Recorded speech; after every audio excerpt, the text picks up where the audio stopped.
Let's talk about heat. Heat is one of the most challenging and important topics in the care of your hedgehog. We believe that hedgehogs need to be 75 to 85 to have the happiest, healthiest, and less stressed hedgehogs. So most people don't keep their house that warm. Us included, we have one room that is about 80 degrees and we sweat when we go in there. So we don't use these on every cage. We have our whole house warm. You're probably not going to have that. So now, how do you know what type of heat to use? We found that the only safe type of heat from above is an emitter.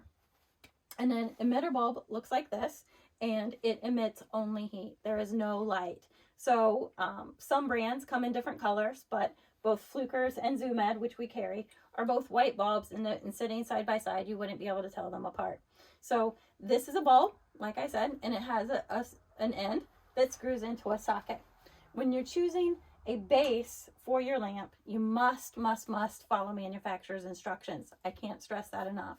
Over the years, there has been some changes in development of recommendations between companies. Flukers is a company that has been around a very long time, and I've carried their products for a very long time as well. You'll find it in most pet stores.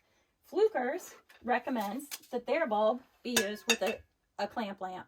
It's a deluxe clamp lamp versus a basic clamp lamp like you might find at a hardware store or a farm store for your chicks. This base does have a ceramic socket, which is designed to withstand ceramic heat, because a ceramic bulb will produce more heat than a traditional bulb. So you must have a socket in here that is rated for ceramic heat. So Flukers does recommend the deluxe clamp lamp with their bulbs. Recently, in explaining to my customers the need to follow the advice, I realized that Zoomed has changed their recommendations. Zoomed now recommends the use of a wire cage lamp. There are a couple differences. First off, this one is going to direct the heat more down. This one is going to have an open, obviously it's open, it's going to spread out the heat a little bit more. So in talking with the Zoomed customer sales reps and understanding their recommendations, they just feel that the extra ventilation helps in socket safety. So this is the lamp base that they recommend for their bulb. So pros and cons of each. Put that here. This type of bulb lamp, I typically set on top of our wire cages. I like to poke a hole on each side of the room with a nail, or however you want to poke a hole, but just poke a hole on each side, and I use some wire twist ties and secure that base to the top of the cage. It's not going to damage your wire. The wire is powder coated. It's not going to damage your wire. It's not going to get extremely hot, but it will radiate the heat downward. It comes with a clamp, and some people do like to use the clamps. I struggle with putting these on securely, so I prefer to use the little wire ties, but you definitely can play around and use the clamps lower in the cage or on the side of the cage, whatever you feel comfortable doing. Since the wire cage is open, what I like to do is take the cord and I weave it in and out of the top wire of the cage so that the lamp is lower inside the cage.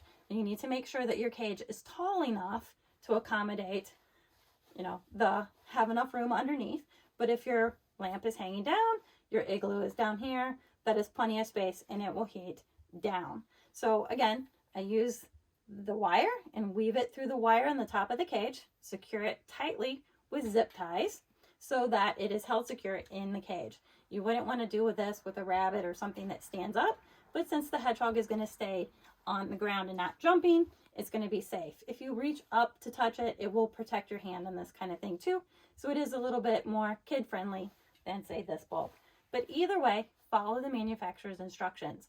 There are other companies out there, and I've seen a lot of things sold on Amazon.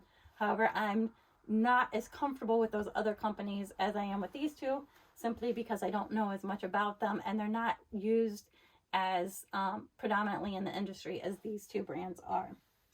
The last thing that people ask me about is a thermostat or a rheostat. And again, follow the manufacturer's instructions. That's really, really important. This is the thermostat that is recommended for this type of emitter. by this company, and so that is what we sell.